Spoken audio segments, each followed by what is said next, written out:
सांडगा कांदा। आज आपण मस्तपैकी सांडगा कांदा व ज्वारीच्या भाकरी बघणार आहोत।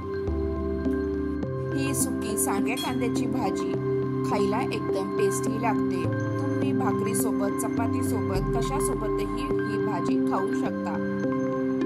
आता आंब्याचा सीझन चालू आहे, अशा वेळेस सांडग्या कांद्याची भाजी व त्यासोबत आमरस हा केला जातो। आमरस, सांडगा कांदा, चपाती खूप खायला टेस्टी लागतात। ही जे सांडग्या कांद्याची भाजी मी केली आहे ते सांडगे फक्त मटकीच्या डाळीचे सांडगे आहेत। खायला एकदम टेस्टी लागतात। हे सांडग्याची भाजी तुम्ही पातळ किंवा सुकी अशा पद्धतीने करू शकता। चला मग, तुमचे खूप खूप स्वागत आहे माझ्या हिमगौरी लाईफ या YouTube चॅनलवर। चला तर मग आपण रेसिपीला सुरुवात करूयात। मी इथे अर्धी वाटी एवढे हे सांडगे घेतलेले आहेत। हे वाळवणीचे सांडगे आहेत, मटकीचे सांडगे नुसते। आणि 3 मीडियम साईजचे मी इथे कांदे घेतलेले आहेत। हे कांदे मी बारीक चिरून घेतलेले आहेत। आता इथे आपल्याला सांडगे करताना हे जे सांडगे घेतलेले आहेत ते आपल्याला तेलामध्ये थोडे फ्राय करून घ्यायचे आहेत। आता एका कढईमध्ये मी थोडेसे तेल टाकलेले आहे। आता हे तेल गरम झाले की जे आपण सांडगे घेतलेले आहेत ते सांडगे आपल्याला या तेलामध्ये चांगले भाजून घ्यायचे आहेत। सांडगे असले भाजलेले नुसतेही खायला खूप टेस्टी लागतात। छानपैकी आपल्याला हे तेलामध्ये भाजून घ्यायचे आहेत सांडगे। 2-3 मिनिटं हे सांडगे तेलामध्ये चांगले भाजून घेतलेले आहेत। तुम्ही इथे बघू शकता सांडगे हे चांगले भाजले गेलेले आहेत। आता एका प्लेटमध्ये, वाटीमध्ये आपल्याला हे सांडगे साईडला काढून घ्यायचे आहेत व त्याच कढईमध्ये आपल्याला फोडणी द्यायची आहे व जो आपण कांदा घेतलेला आहे तो आपल्याला यामध्ये परतायचा आहे। आता या तेलामध्ये मी थोडासा कढीपत्ता टाकलेला आहे व जो आपण बारीक चिरलेला कांदा आहे तो आपल्याला यामध्ये टाकून चांगला परतून घ्यायचा आहे। इथे तुम्हाला जिरी मोहरीची फोडणी द्यायची असेल तरीही देऊ शकता। तर हा कांदा आपल्याला 3-4 मिनिटं चांगला परतून घ्यायचा आहे। एकदम ब्राऊनही करायचा नाही आपल्याला हा कांदा। थोडासा आपल्याला हा कांदा आता परतून घ्यायचा आहे। हा कांदा 3-4 मिनिटं चांगला परतला गेला की आपल्याला यामध्ये 1 चमचा एवढी हळद टाकायची आहे व घरला काळा मसाला मी इथे 2 चमचा एवढे टाकणार आहे। तुम्हाला जेवढे तिखट हवे आहे तेवढे तुम्ही तिखट इथे ऍड करू शकता। हळद व तिखट टाकल्यानंतर आपल्याला कांदा अजून चांगला परतून घ्यायचा आहे। आता चांगला कांदा मसाल्यामध्ये परतला गेलेला आहे। आता यामध्ये मी थोडे चवीनुसार मीठ टाकणार आहे। मीठ टाकल्यानंतर आपण जे तळलेले सांडगे आहे ते सांडगे आपल्याला यामध्ये आता टाकून द्यायचे आहे।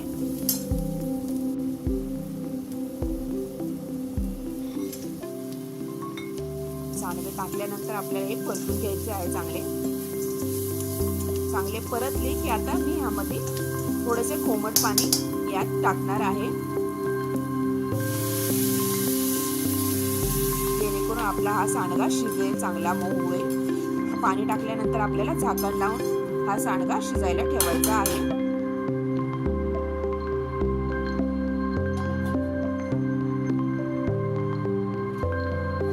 10 मिनिटांनी मी हा बघितलेला आहे, एकदम सुक्का झालेला आहे। तर तुम्ही इथे चेक करून बघू शकता तुमचा सांडगा शिजला आहे की नाही। तर थोडासा इथे सांडगा अजून कडक आहे, अजून थोडासा हा सांडगा शिजून देणार आहे। त्यासाठी मी इथे थोडंसं अजून पाणी टाकणार आहे व झाकण लावून अजून 5-10 मिनिटं हा सांडगा शिजून देणार आहे। छानपैकी आपल्याला इथे सुक्का असा सांडगा कांदा करायचा आहे। तोपर्यंत आपण इथे भाकरीची तयारी करूया जोपर्यंत सांडगा शिजत आहे। आता मी एका ताटलीमध्ये ज्वारीचे पीठ घेणार आहे। आता या पिठामध्ये आपल्या 2 भाकरी होतील तेवढे मी इथे पीठ मळणार आहे। तर आता इथे आपल्याला थोडे थोडे पाणी ऍड करून हे भाकरीचे पीठ मळून घ्यायचे आहेत। छानपैकी हे ज्वारीचं पीठ बारीक असे दळलेले आहे. छान आपल्या भाकरी मऊ अशा भाकरी ह्या ज्वारीच्या होतात. थोडं थोडं पाणी ऍड करून आपल्याला हे पीठ मळून घ्यायचे आहे.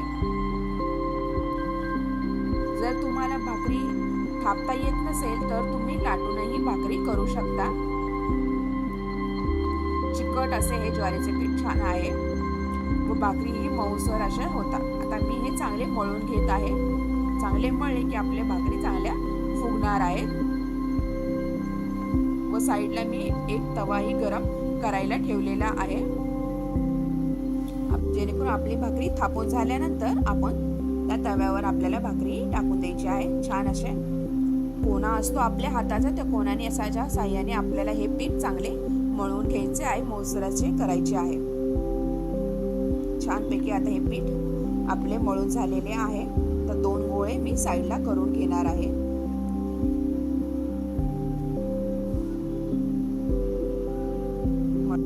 तुम्ही जितके पीठ चांगले मळून घेताल तेवढे तुमच्या भाकरी फुगणार आहेत व मऊसर अशा होणार आहेत. आता इथे पीठ आपले चांगले मळून झालेले आहेत. आता याचे आपल्याला 2 भाग करायचे आहेत.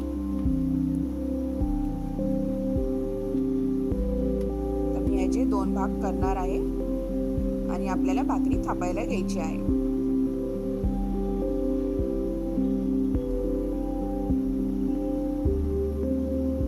छानपैकी असा गोळा करून घ्यायचा आहे व खाली थोडीशी आपल्याला पीठ टाकायचे आहे ताटाच्या आणि त्यावर हा गोळा ठेवून आपल्याला हळूहळू भाकरी अशा थापून घ्यायच्या आहे. 4 बोटीने मी ह्या भाकरी चांगल्या अशा गोलसर अशा थापून घेणार आहे. जर तुम्ही फर्स्ट टाइम भाकरी करत असाल तर अशा पद्धतीने हळूहळू तुम्ही भाकरी शिकूही शकता.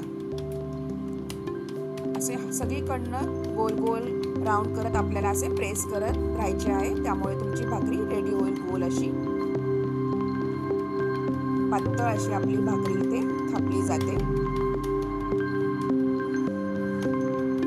छानपैकी आपली इथे भाकरी थापली गेलेली आहे. आता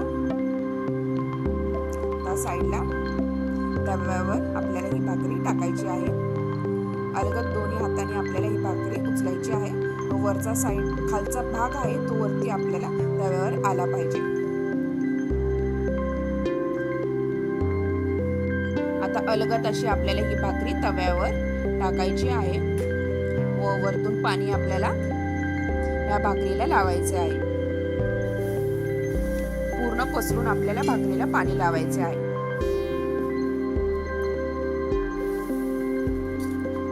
छानपैकी सगळीकडनं हे पाणी पसरून घेतल्यानंतर हे वरचे पाणी आहे भाकरीचे ते पूर्ण सुकून द्यायची नाही, नाहीतर भाकरी आपली वातड होती. थोडेसे ओलसर झाली की आपल्याला ही भाकरी पलटी करून घ्यायची आहे. तर तुम्ही बघू शकता असं भाकरीचं पाणी सुकलेलं आहे थोडं. आता मी ही भाकरी पलटी करून घेणार आहे.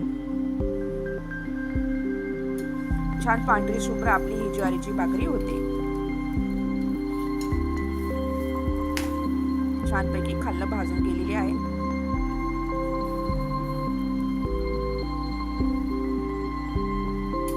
आता आपला इथे सांडगाही आपण चेक करू झाला आहे का नाही, शिजला आहे की नाही. छानपैकी आपली इथे सांडगा कांद्याची भाजी रेडी झालेली आहे व आपल्या साईडला भाकरी ही रेडी होत आहे. आता इथे हा सांडगा चांगला शिजलेला आहे. आपली इथे भाजी रेडी झालेली आहे. शेवटी आपल्याला इथे चांगली हिरवीगार अशी कोथिंबीर बारीक चिरून टाकायची आहे. तर भाकरी खालच्या साईडनी ही चांगली भाजली आहे की नाही हे चेक करायचे आहे आपल्याला. छानपैकी आपली भाकरी ही खालच्या साईडनी भाजली गेलेली आहे. आता मी भाकरी आपल्याला पलटी करून गॅसवर मी खालून भाजून घेणार आहे भाकरी. छानपैकी आता बघा टम अशी आपली भाकरी फुगलेली आहे. मस्तपैकी गरम गरम ज्वारीच्या भाकरी आणि सांडगा कांदा खायला एकदम टेस्टी भन्नाट लागतो. अशा प्रकारे इथे आपले सांडगा कांद्याची भाजी ही रेडी झालेली आहे. व ज्वारीच्या भाकरीही करून झालेल्या आहेत. अशा प्रकारे बाकीच्याही भाकऱ्या मी करून घेतलेल्या आहेत. मस्तपैकी पांढऱ्या शुभ्र आपल्या इथं ज्वारीच्या भाकरी झालेल्या आहेत. तर दुसरी भाकरी ही मी थापलेली आहे, तीही आता लगेच तव्यावर टाकायची आहे व अशाच प्रकारे आपल्याला ही भाकरी भाजून घ्यायची आहे. अशा प्रकारे तुम्हाला माझी सांडग्या कांद्याची भाजीची रेसिपी व गरम गरम ज्वारीच्या भाकरी कशा वाटल्या नक्की कमेंटद्वारे कळवा. व माझ्या चॅनलला लाईक, शेअर आणि सबस्क्राईब करायला विसरू नका. मस्तपैकी गरम गरम भाकरी आणि सांडगा कांदा एन्जॉय करा. पुन्हा भेटूया अशाच नवीन रेसिपी सोबत. तोपर्यंत तुम्हा सगळ्यांना बाय बाय व हा व्हिडिओ शेवटपर्यंत बघितल्याबद्दल थँक्यू, धन्यवाद.